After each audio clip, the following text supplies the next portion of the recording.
uh, Fuji Denso 3 door side by side inverter. So yung complaint ay hindi maandar. So ito yung rep nya. Okay, yan wala ngayon. Medyo malapit.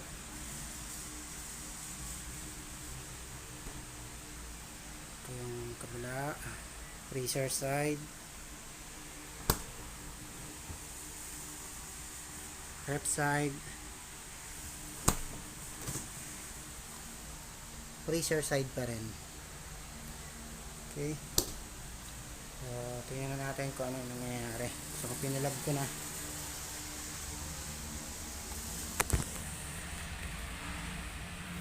Maandar na yung fan motor.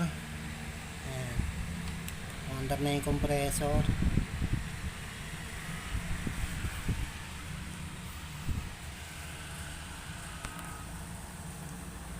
Observe muna natin.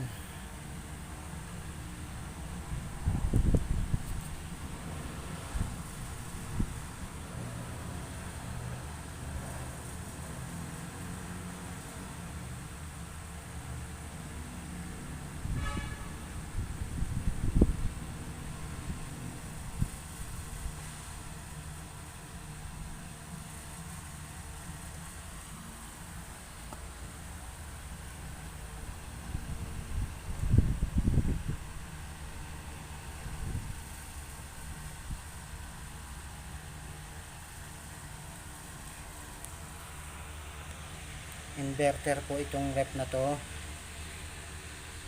Okay. Ito yung compressor, fan motor, condenser coil. Okay. Ito po yung nag-absorb ng init. Ito yung compressor o yung mismong makina. Ayan yung pinakang pump. Ayun yung electronic controller ng compressor. Ito. Okay. Filter dryer. Ayun yung filter dryer. Ito.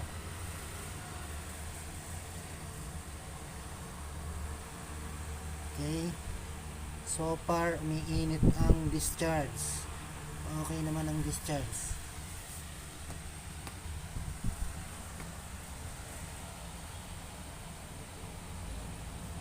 So far, okay ang heat exchange ng condenser.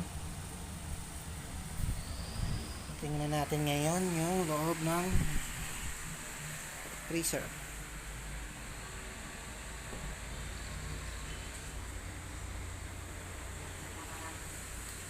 Tingnan natin kung umaandar ang fan motor.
Okay, maandar ang fan motor nya, evaporator fan.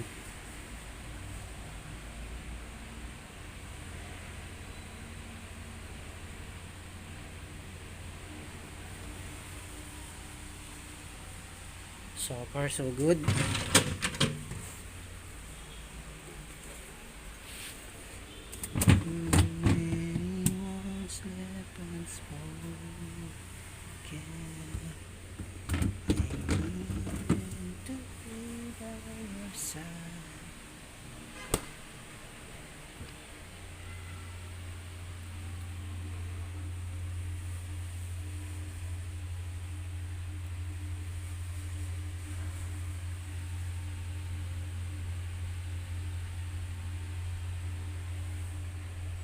maandar din.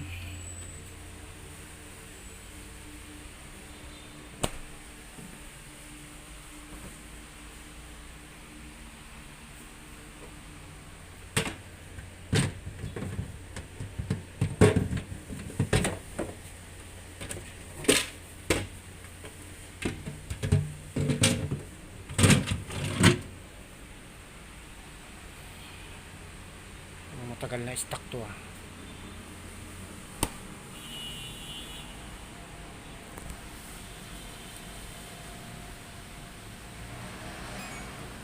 Okay, na-unlock na natin.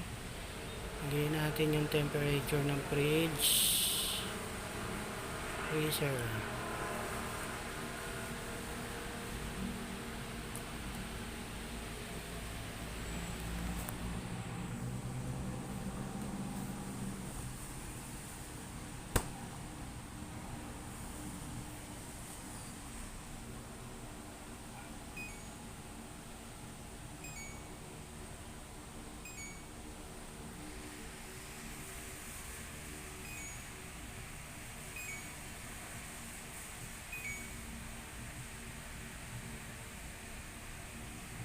Sa smart setting, temperature niya ay freezer -18, ref side 5 degrees. Dun sa isang isang compartment pa sa baba 2 degrees. Yung isang setting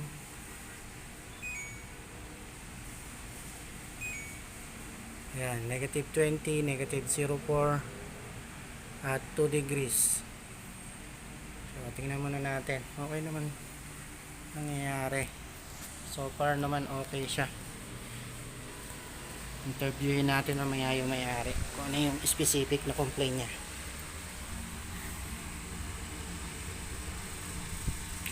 Te! Tao po!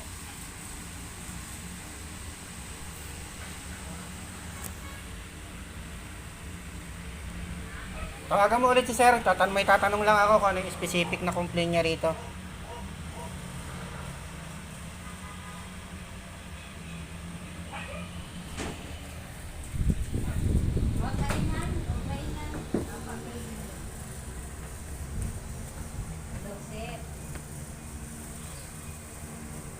Hello sir. Sir, ano po yung specific na complaint po dun sa rep?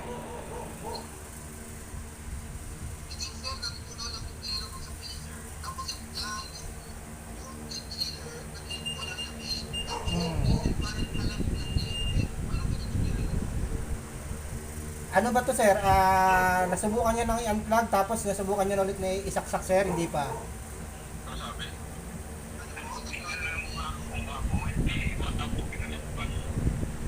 Nasubukan na ba sir i-unplug ito sir?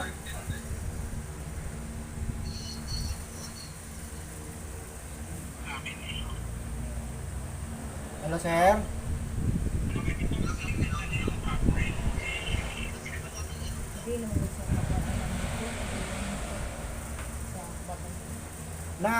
Nasubukan na ba to sir i-unplug sir nung sinabi niyong hindi na nag-yellow o natutunaw na po? Ngayon sir, maganda po lahat yung indication na lumalamig siya. Kaya wala ka. May papacheck din po ako kay ate habang nandito. Talaga rito.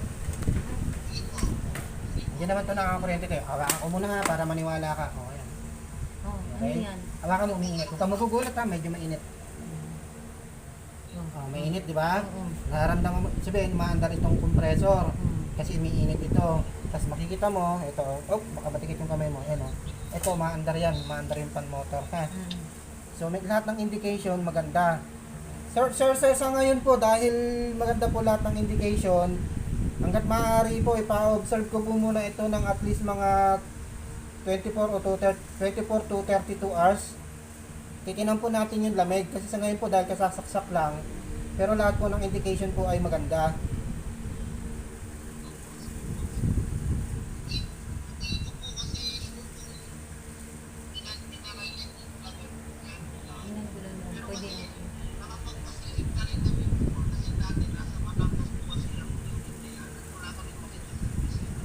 From Batangas sir, tinransfer po dito.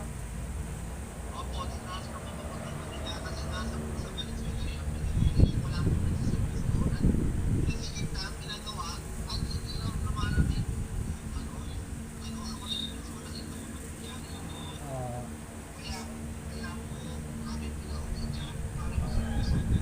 so, gawin na lang po muna natin sir since nakapaplug pa lang talaga siya. Pero dito pa lang sir sa starting niya, wala pa ho ako makitang problema.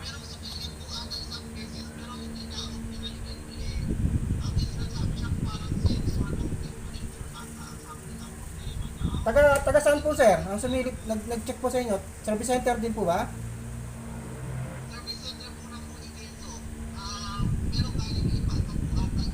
Sa Batangas pa po. Sir, ulitin na lang po natin yung proseso. Under warranty naman po ito. Pa-observe ko lang po muna ng mga 2 days. Or kung halimbawa kung after 24 hours po may makita kayong problema, itawag na lang po ulit doon sa job order na ibibigay ko. May contact number po doon.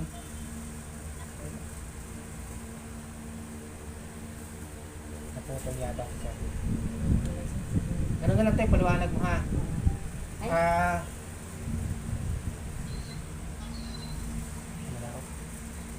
Sabihin mo na lang tayo. Saksak muna natin ngayon. Ha? Hindi muna natin kung natin. Opo, nakasaksak po ngayon sir. Hayaan lang po muna natin kumandar.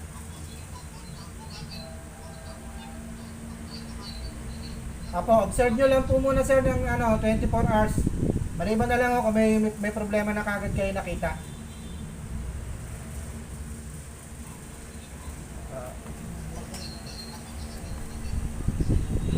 Sige po sir. Lagyan ng cover siya. Galing pala ito ng Batangas, ano? Oo, galing yan sa Batangas. Ang layo ng pinanggalingan niya. Malaking gastos siya. Pupunta dito.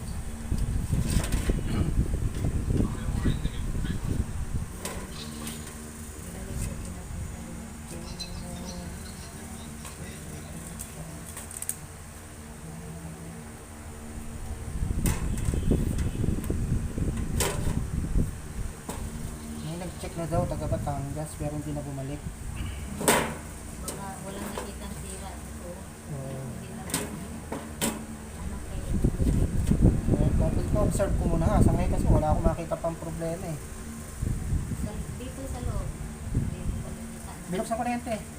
Oh, wala rin. Binibidyo ko nga eh. Para meron akong dokumento eh. Sa ngayon talaga dahil kasasaksak lang. Hindi pa natin makikita kung ano yung problema niya. Dapat yan na isaksak siya 4 hours ng mahigit. Minimum.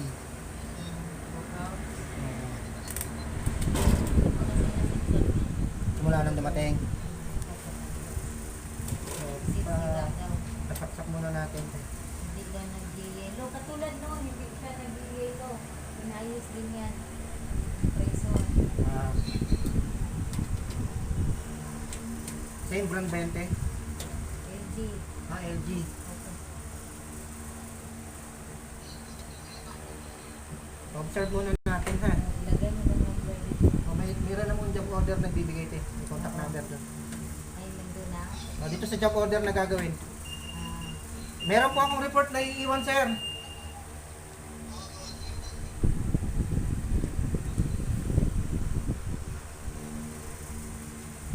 Huwag niyo muna bunutin, te ha. hindi.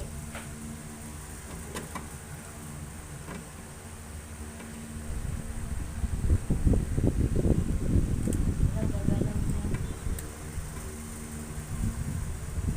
Ikaw lang magpunat siya. Hindi siya mag-yellow. Hindi pa rin bumili. Hindi, siyempre, pag sa loob ng 24 oras, hindi kayo na-satisfied sa lamig, bunutin na ninyo. Pero tinan nyo muna doon sa display, yung display dyan sa may pinto.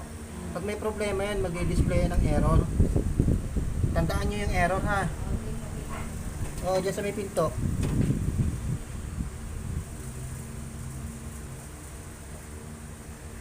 Matalino tong rep na to eh. Pala desisyon sa buhay niya.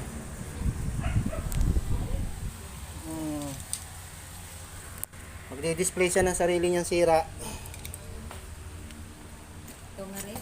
Oo, pagka may... Yan ito. Ito.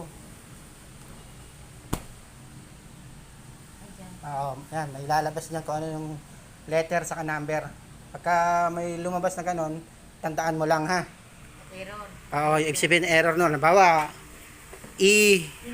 E2, E3, para mga ganon. Basta kung ano yung mga error, number sa letter ang lalabas dyan ha. Number lang letter. Oo. Ay, napatay mo. Ayun, wala na kasi naka-display na siya. So, observe muna natin.